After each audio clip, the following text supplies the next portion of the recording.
kita pergi kepada kuliah kita. Baik, kenapa 40 amalan mudah menurut sunnah?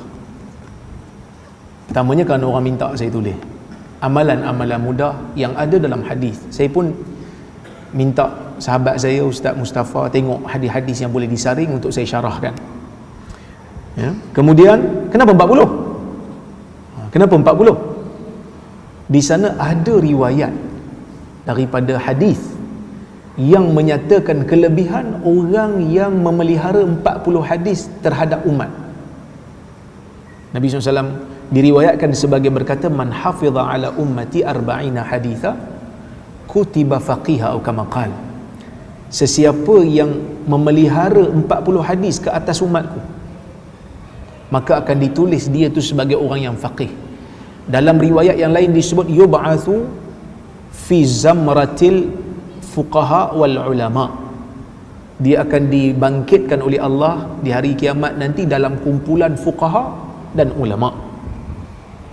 Ada juga riwayat yang sebut Nabi akan jadi saksi bagi dia nanti di akhirat dan akan menjadi syafi', syahidan wa syafi'a. Syahid, Nabi akan jadi saksi untuk dia, untuk bela dia, dan Nabi akan jadi pemberi syafaat kepada dia di hari akhirat.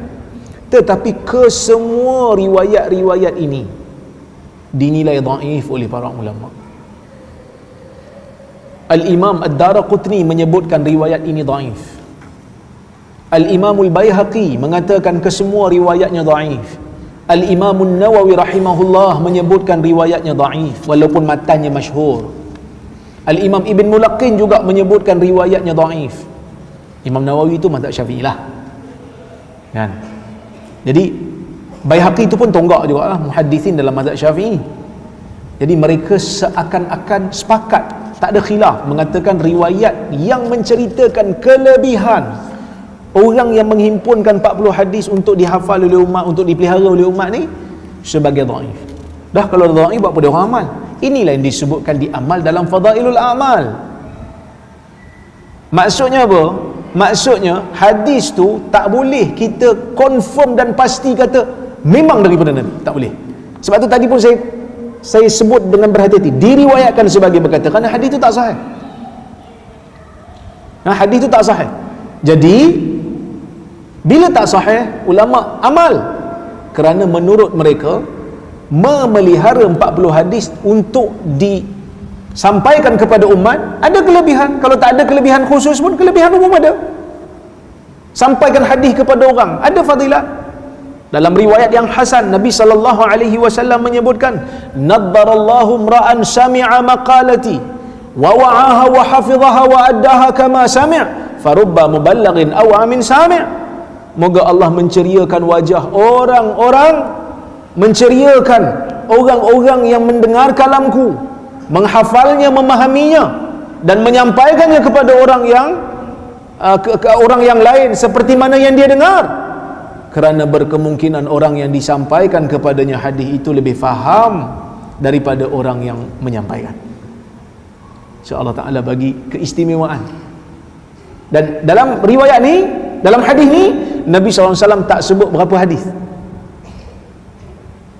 Nabi kata, mendengar kalamku, hafal, faham, sampaikan kepada orang lain, cukup untuk mendapatkan fadilat. Allah menceriakan wajahnya. Allah bagi dia, orang kata apa, keindahan tubuh badan, kesihatan, keafiatan, mungkin di dunia, mungkin juga fadilat di akhirat, dengan makna mereka ceria dengan ganjaran yang Allah Ta'ala beri kepada mereka. Dan mungkin dua-dua juga, mungkin dua-dua juga. Maka ada kelebihan yang umum. Cuma kelebihan yang khusus 40 hadis tak sahih.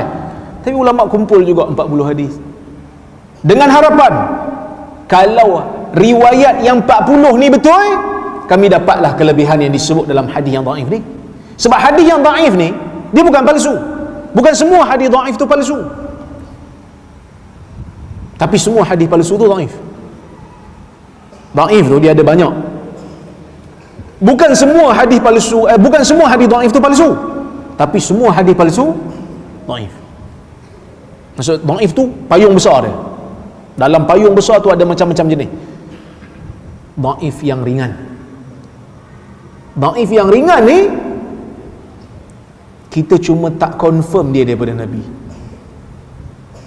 Kita cuma kata nak kata dia daripada Nabi ni macam tak berapa confirm lah kan.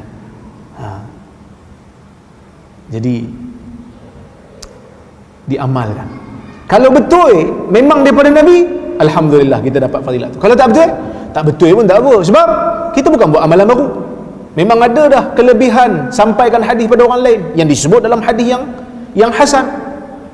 Bahkan dalam hadis yang sahih Nabi SAW kata apa? Balighu anni walau ayah.